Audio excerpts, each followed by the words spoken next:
demonstration, we're going to show how to create dynamic content on the web suitable for embedding in a presentation, and in fact, embedding it in a presentation of live content using the Lively Web. And specifically, it's going to be the solar system demonstration that we have shown earlier. So first, we're going to begin by assembling the assets for the presentation. An ellipse to be our solar system, and then the sun and the various planets, the Earth,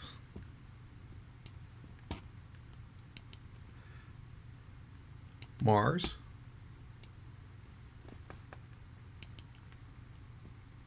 Mercury, and Venus. We'll start by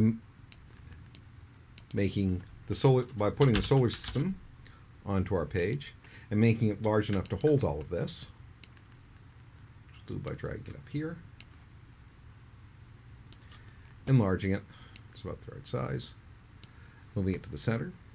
Then we're going to take the sun. It's going to be important for all of these things that we measure from the center to the center. So we're going to take the origin and move it right to the center of the sun like that.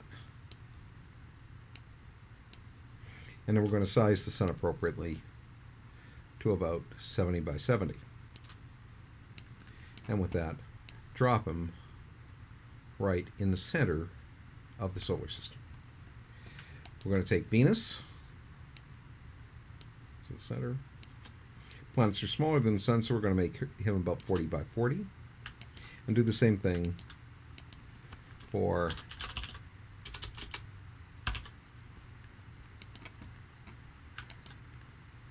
Mercury,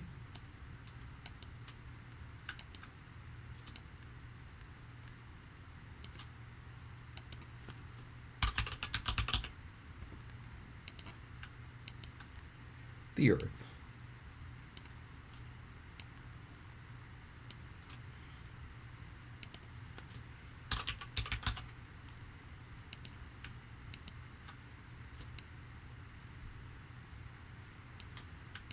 and Mars.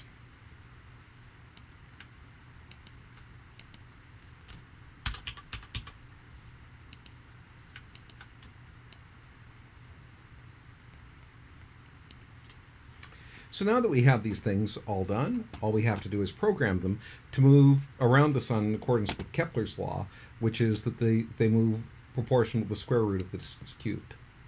So in order to do that, what we're going to do is just have them move in a circle, maintaining the same distance, but change the angle by that expression. So we're going to haul out some mathematical operators to build the expressions. Need a couple of numbers, 3 operators and a square root. And then we're going to need something about the objects themselves. We're going to need their angle, their distance, and we're going to set the new angle to this function of the distance. So now let's first of all say, all right, we're going to program Venus first because it happens to be closest. So we're going to set the angle to the distance cubed. So we raise distance to the power of 3, and we're going to take a parameter or a speed. We're going to raise distance to the power of 3, and then we're going to take the square root of that. Then we're going to take 10, just any constant, something that is actually that we can choose arbitrarily just to make the speeds look about right, and divide that by the square root. And now we have Kepler's law, so all we have to do is take the current angle and add it to this increment. We're done, and set the new angle to be that. And now we see that Venus, move that a little bit closer to the center, that Venus has now been programmed, so we're just going to drop it onto the solar system right about here. We want to fit Mercury in there too. So with that said, let's grab Mercury and apply exactly the same function to Mercury and drag Mercury into the solar system, probably right about here. I'm going to overlap the sun just a little bit. Earth follows the same law as everybody else. So we're going to grab Earth, drop it into the solar system, drag him over about here, a little bit up onto Venus. And finally, Mars, same deal, a little bit to the outer edge of the solar system, or at least of this miniature solar system we're describing. So that has all been done, and now we have the 4 planets, the sun, the law that makes them move, and all we have to do is set the color of the solar system to black.